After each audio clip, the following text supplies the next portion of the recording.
Hello everyone, it's Brisa Shimbida here. Today we are talking about how meta-analysis could change the clinical practice.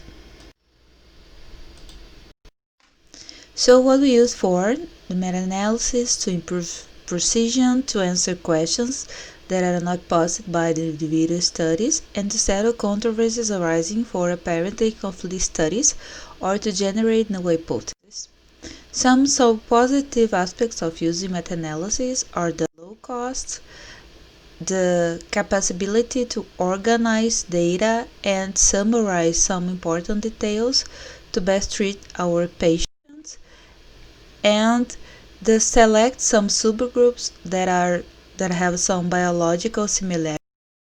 But there are also some negative aspects like the biases of selection, of publication, when we consider that major of the papers that are published are the positive ones regard opposite the negative ones, and we have another issues that are the sample selection.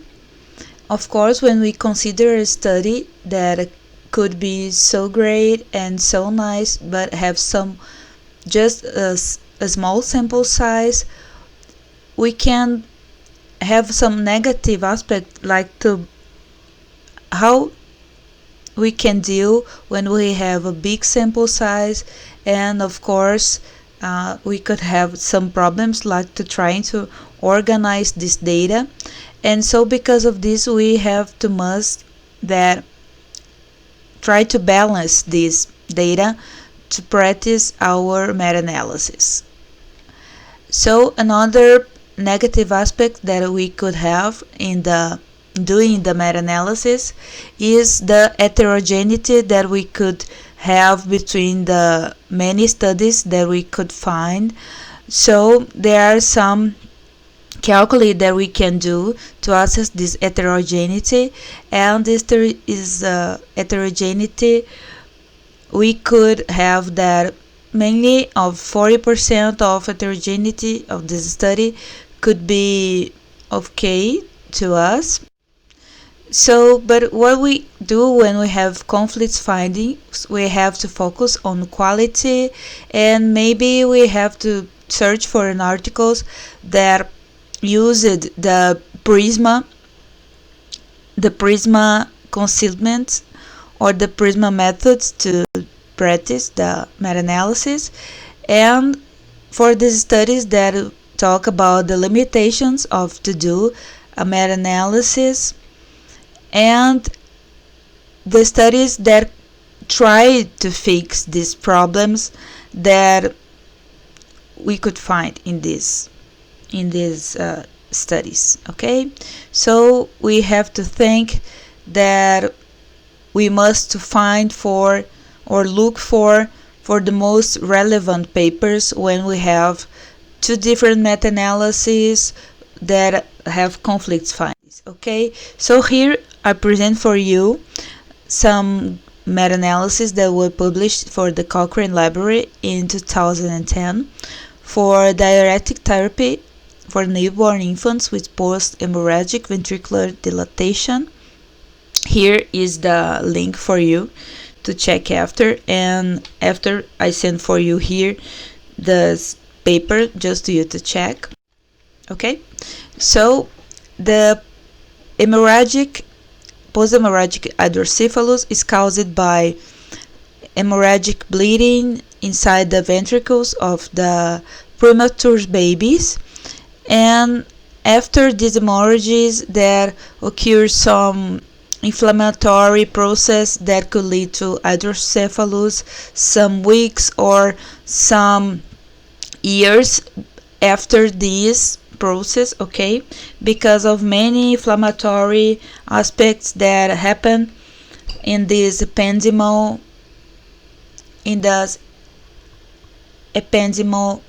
tissue here. Okay, so this is a physiologic process I will not explain here for you, but you can check after for this disease just to let if you would like to learn more about this, I could present after a class regarding this, okay? So these studies explained for us, what is the ventricular hemorrhage, and they say that remains a serious complications of premature birth and post-haemorrhagic hydrocephalus, and still has no satisfactory treatment till now. Of course, the conservatory treatment, okay?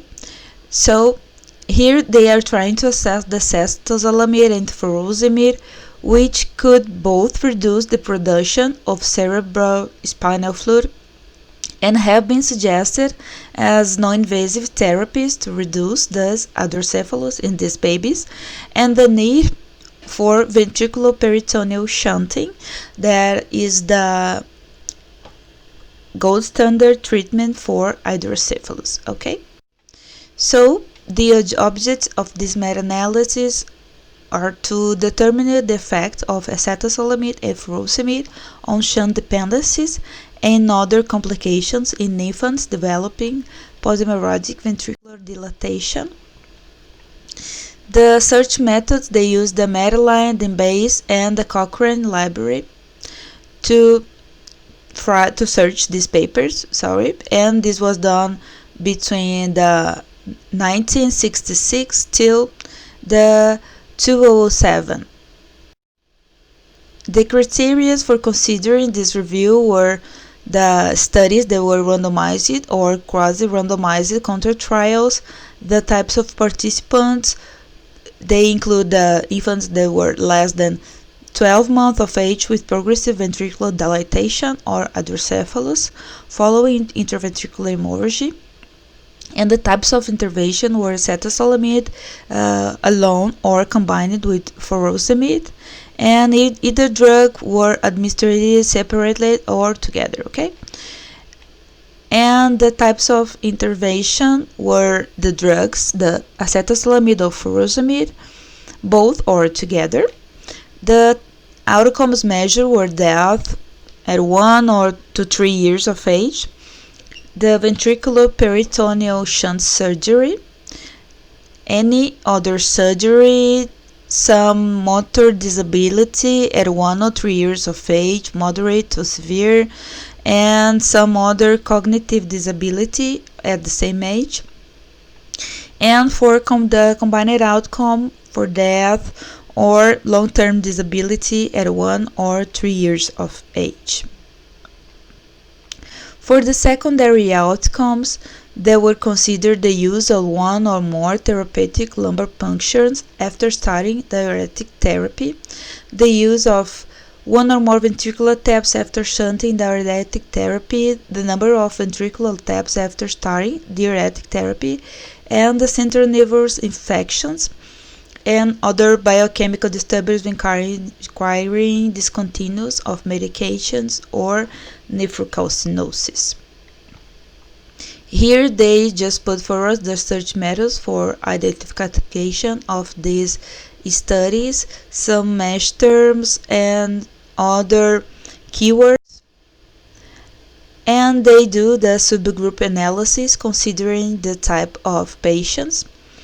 That will include the patients with mild to moderate ventricular dilatation, patients with severe ventricular dilatation but without evidence for intracranial hypertension, and patients with severe moderate ventricular dilatation with evidence for intracranial hypertension. And according to the medication, there were subgroup analysis that would consider furosemide alone and acetazolamide alone or both. Okay, so for the results, unfortunately, they found only 2 randomized clinical trial, and no control trials of acetazolamide alone or furosemide alone were found. Here they said about the descriptions of the study, so there's just 2 studies, so we can talk about it. This first study included the infants below 1,000 and half birth weights or 35 weeks gestation in 2 hospitals during 3 years of period, and identified all those with interventricular hemorrhage. The ventriculomegaly was defined as lateral ventricular width greater than 5 mm over 2 standard deviation above the mean of age. Infants were eligible for the trial if they had post-interventricular ventriculomegaly and raised intracranial pressure more than 20 mm of pressure, or a pressure greater than 90 mm. Okay, measured by 2 different methods. And for the treatment group, they considered the medical therapy with acetazolamide and furosemide versus the control group. And the control group here is the serial lumbar punctures. For furosemide, they consider a dose of 1 mg kilo per day that were given intravenously or orally, and acetazolamide starting at a dose of 20 mg per kilo per day, increasing by 10 mg per kilo per day, up to 100 mg by kilo per day. Okay, and the criteria for a lumbar puncture in the treatment group were not described in the. Here in the second study, they included the infants below the 3 months of age with evidence of germinal layer or interventricular hemorrhage and progressive dilatation of lateral ventricles of more than 4 mm of the 90th percentile. The drug therapy started with the same dose as the previous one of the 25 mg per kilo per day, increasing by 90 mg per kilo per day up to 100 milligrams per kilo per day. And furosemide was at the same dose as the other one, but was divided into different doses. The removal of CSF only if would use it if in case of symptomatic intracranial pressure in the following 2 weeks. Okay, and the shunt insertion was recommended if the head size grow up to 1.5 centimeter over the 19th percentile at least for 2 weeks, and the presence of any symptoms or sign of intracranial. Here, when we consider for the outcomes, the diuretic therapy for the ventricular dilatation with acetazolamide plus furosemide versus the standard therapy for death. So here we consider that the 2 studies, but when we adjust for the risk ratio and the confidence interval, the first one, they really don't recognize the confidence interval here. And so, because of this, we have the tendency of consider for the next results, and also because of the number of the patients here of the sample size, we have 10 patients in the first studies in the treatment group versus 6 patients in the control group. Here we have a tendency to consider the biggest sample size as maybe the main biases of this meta-analysis here, because of this tendency to consider most the results from the second trial here. But here for death, we found that there was no significant reduction in death considering acetazolamide plus furosemide. Okay, and also for ventricular peritoneal shunt, both of these drugs really don't reduce the need of ventricular peritoneal shunt. Okay, and here when we are trying to consider the heterogeneity of these studies here, of course we have for this adjustment for the need of ventricular peritoneal shunt that would really heterogeneity of 63% of these studies, which is considered okay, some heterogeneity of these studies. okay? Because of this that I said, maybe because of the sample size of these studies, okay? And when we consider the adjustment for death for ventriculoperitoneal, the need of ventriculoperitoneal shunt for both drugs, again the same thing here. We consider that the most powerful significance level is for the second one because of this that I said, because of the sample size, of course.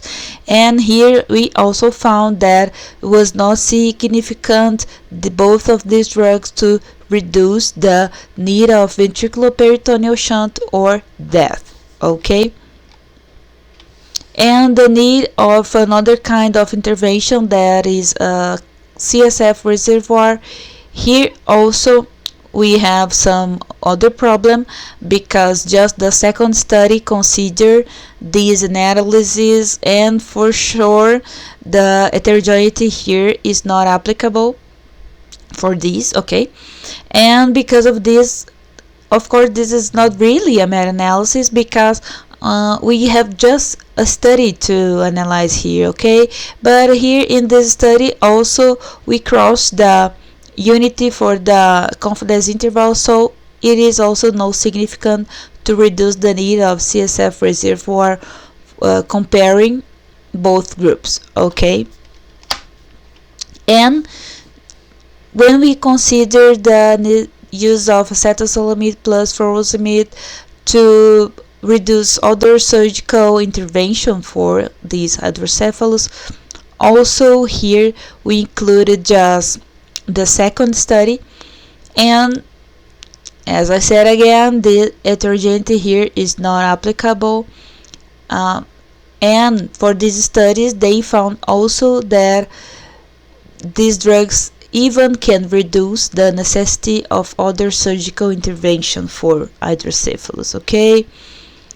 And for the motor impairment or disability in 1 year of the between the survivors, here again they consider just the second one study, and again here the study proves that just the control group or the surgical group, if we can remember, the control group is the surgical one, so here the surgical group is favorable to reduce the motor impairment or disability in 1 year among the survivors when compared to acetazolamide plus furosemide, okay? And of course the heterogeneity here is not applicable. When we consider the delay and other disability among the survivors, okay, here nor the surgical group or acetazolamide groups were really significant in reduce this risk ratio, okay? When how we can see here when they cross the unity for the confidence interval, okay? And we consider the delay or impairment of disability for the 1 year among the survivors. We have the same thing when we cross the unity here, okay? And when we consider these studies, if the patients have some parenchymal lesion, or if I can translate for you, if these patients have blood inside their brains at the beginning of the study, okay, there was really not significant reducing this kind of delay, disability, or motor impairment in 1 year. When we consider the acetazolamide plus furosemide group in this standard therapy, okay? But here we have a favorable a treatment that favors control group or the surgical group when we are consider the insertion or some surgical procedure here, okay, instead of using acetazolamide plus furosemide, okay.